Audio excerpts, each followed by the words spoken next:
سنہرا اسلامی دور کی اس قسط میں پروفیسر پیٹر ایڈمسن ممتاز سائنسدان اور فلسفی الفارابی کے کام اور ان کی زندگی پر روشنی ڈال رہے ہیں، جنہوں نے اسلامی فنون کے مشہور مکتبہ بغداد میں مسیحیوں کے ساتھ تعلیم حاصل کی اور وہاں پڑھایا بھی، اور بعد میں شام اور مصر چلے گئے۔ BBC اردو نے ریڈیو پر نشر ہونے والی اس سیریز کا ترجمہ کیا ہے۔ BBC اردو کی یہ پوڈ کاسٹ سنیے ناتیہ سلیمان سے۔ 10ویں صدی عیسوی یا اسلامی کیلنڈر کی چوتھی صدی میں بغداد ایک اہمیت کا حامل شہر تھا۔ یہ عظیم الشان عباسی سلطنت کا دارالخلافہ تھا اور اس کی آبادی قرون وسطی کی کسی بھی یورپی شہر سے زیادہ تھی۔ اس شہر نے اسلامی سلطنت کے کونے کونے سے علماء کو اپنی جانب متوجہ کیا، جس میں صرف مسلمان نہیں بلکہ مسیحی اور یہودی بھی شامل تھے۔ 17ویں صدی کے پیرس کی طرح بغداد میں بھی سلون کلچر پھل پھول رہا تھا، جہاں یہ دانشور ایک دوسرے سے ملاقات کر کے بحث کر سکتے اور شاعری، عربی زبان اور فلسفے میں اپنی مہارت کا مظاہرہ کر سکتے۔ عباسی معاشرے کو اگر ایک رنگ برنگی چادر تصور کیا جائے تو فلسفہ اس میں صرف ایک دھاگا تھا، جس نے اسلامی دنیا میں اپنی جگہ یونان سے بنائی۔ اس کی بنیاد ایک صدی پر محیط وہ ترجمہ تحریک بنی جس میں ریاضی دان اقلیدس کی کتاب عناصر سے لے کر ڈالیں کی طبی کتابوں اور یہاں تک کہ ارسطو کی تحریروں کو عربی میں منتقل کیا گیا۔ لیکن سبھی لوگ اس سے خوش نہیں تھے۔ کچھ حلقوں کا خیال تھا کہ یونانی ثقافت کو یوں درآمد کرنا غیر ضروری اور یہاں تک کہ نقصان دہ تھا۔ ان لوگوں کے نزدیک یہ قرآن اور عربی زبان کے عمیق مطالعے کا نعم البدل تو بالکل بھی نہیں ہو سکتا تھا۔ جہاں تک فارابی کی بات ہے تو ان کا اندلس میں بھی بہت عزت و احترام کیا جاتا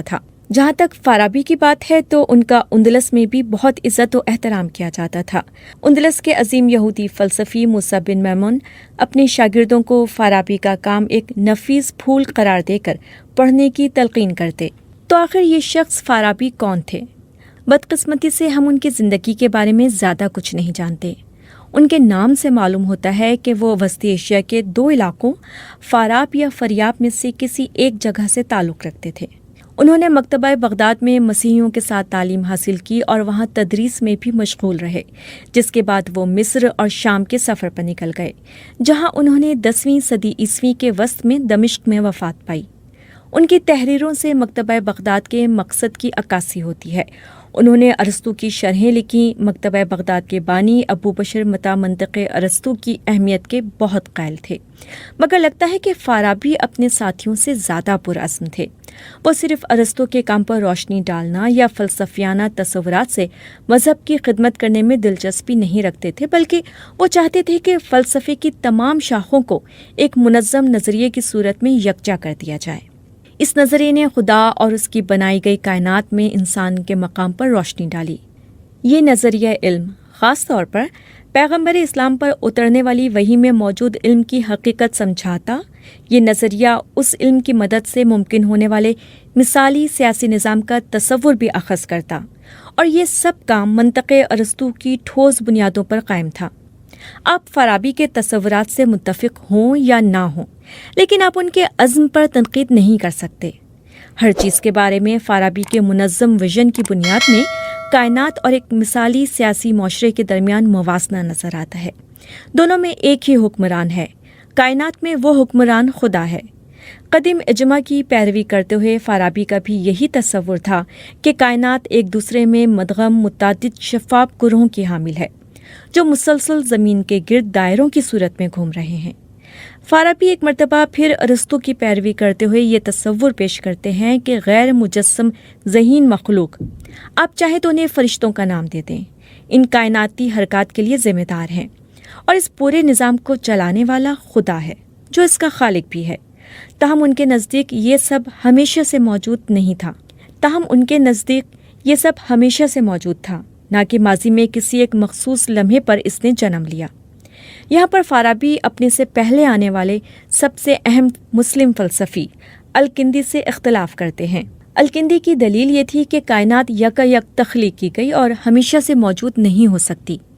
کائنات کی ہمیشہ سے موجودگی کے خلاف الکندی کا نظریہ مرکزی دھارے کے فلسفے میں مقبول تھا اور صرف ارسطو کے سخت گیر پیروکار مثلاً فارابی، ابن سینا اور ابن رشد ہی ہمیشہ سے قائم کائنات کے حق میں دلیل دیتے تھے۔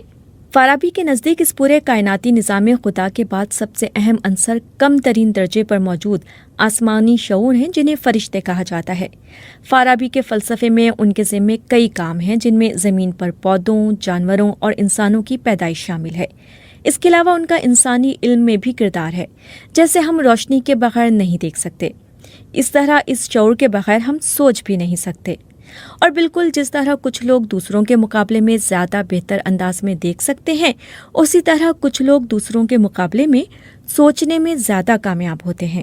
فارابی کا خیال ہے کہ کامل فلسفی وہ سب کچھ سمجھ سکتا ہے جس کا علم آسمانی شعور کے اندر موجود ہے۔ وہ یہ تو دعویٰ نہیں کرتے کہ وہ خود اس مقام پر پہنچ چکے ہیں، لیکن وہ یہ دلیل ضرور دیتے ہیں کہ اصولی طور پر ایسا ہونا ممکن ہے۔ چنانچہ یہ واضح ہے کہ فارابی کے نزدیک ایسے لوگ ضرور رہے ہیں، کیونکہ یہی وہ فہم اور علم ہے جو کسی پیغمبر کے پاس موجود ہوتا ہے۔ ظاہر ہے کہ وہ سب سے پہلے پیغمبر اسلام کے بارے میں اس بات کے قائل ہیں، اور ان کے علاوہ اسلامی کتب میں مذکور دیگر سچے پیغمبران کے بارے میں بھی، جن میں حضرت آدم سے لے کر حضرت عیسیٰ تک شامل ہیں۔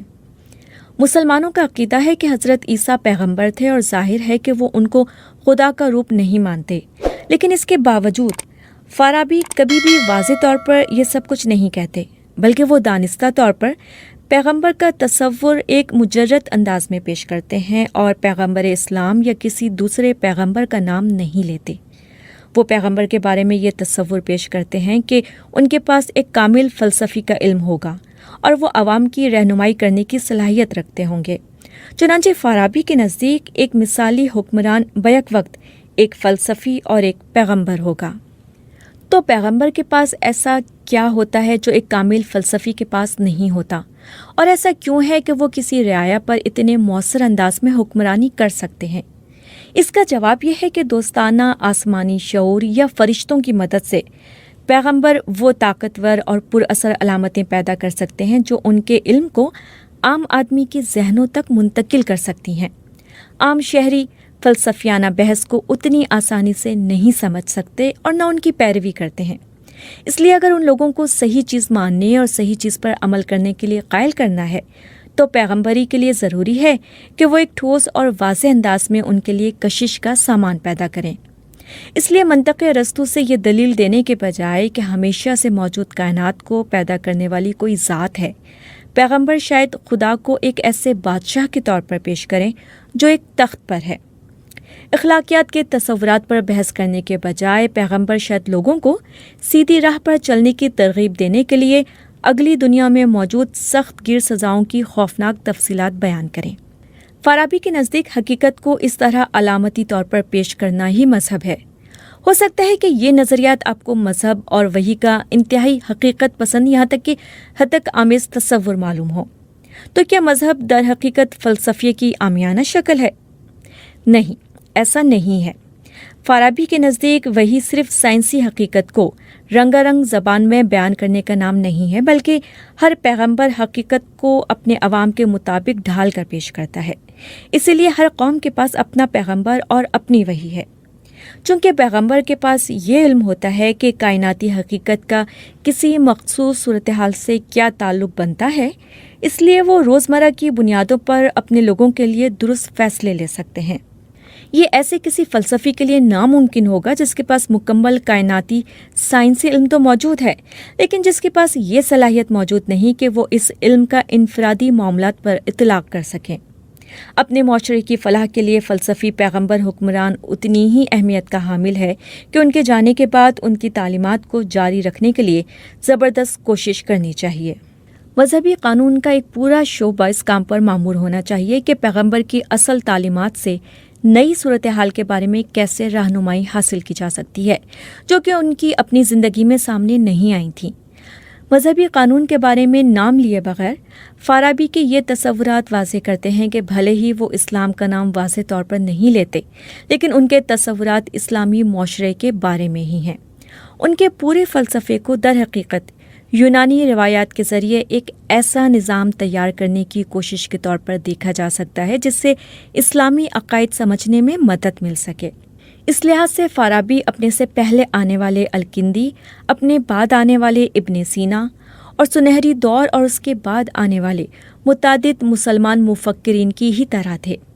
فارابی اور ان کے مکتبہ بغداد کے ساتھیوں نے ارسطو اور دیگر یونانی مفکرین کے ساتھ ایک پائیدار تعلق کے قیام میں مدد دی، لیکن انہوں نے صرف یونانی تصورات کو جوں کا توں نہیں مان لیا۔ فلسفے کے نقادوں کے برخلاف انہوں نے یہ ثابت کر دکھایا کہ یہ غیر ملکی اور بت پرستانہ تصورات کو کیسے ایک نئے فلسفے میں ڈھالا جا سکتا ہے جو ابراہیمی عقائد سے مطابقت رکھتا ہو۔ یہ ایسا فلسفہ تھا جو مذہبی حدود سے بالاتر تھا اور اس لیے اسے پیدا کرنے والے شہر بغداد کے لیے بالکل موزوں تھا، جو عباسیوں کی مذہبی اور قومی بنیادوں پر قائم کی گئی سلطنت کا سب سے زیادہ متنوع شہر تھا۔